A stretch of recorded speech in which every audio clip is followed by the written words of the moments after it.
Jungle. Audio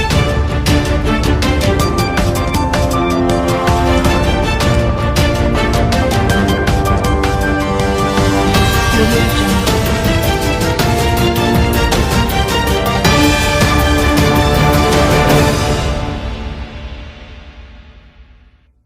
Assalamualaikum warahmatullahi wabarakatuh.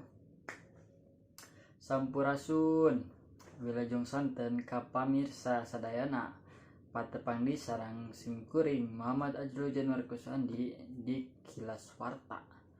Juguhkeun informasi keur bararea edisi Kaping 20 Februari 2021 dina show salah sahiji tempat pintonan dinosaurus di Bekasi.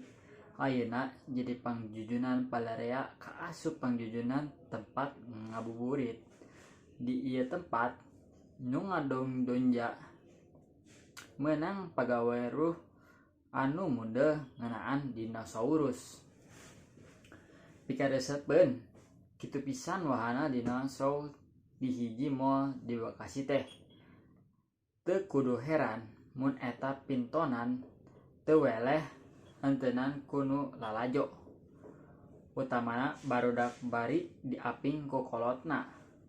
Pintonan dinosaurus teh nyaeta pintonan ngeunaan dinosaurus sato purba nu geus musnah ti alam dunya. Pintonan daria pisan sajaba ti lantaran wangun dinosaurusna meh sarimbag jeung aslina oge. Lantaran dirojog ku sound efek nu matahukeun, Sally jeung Risma warga Bekasi ngaku lalalejo dinosaurus teh resep kacida. Pangna kitu teh dumo dinosaurus teu beda ti gambaran nu aya dina gambaran film, antara bisa seuri, baeud, bungah, atawa sedih jeung sajabana. Eta sababna mun aya waktu manehna sok ngahaja lalajo bari sakalian ngabuburit. Mun taya harungan mah eta pintonan teh bakal di Bekasi teh pika tanggal 15 Juli nu bakal datang.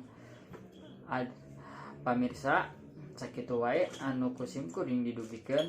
Pamit undur. Wassalamualaikum warahmatullahi wabarakatuh.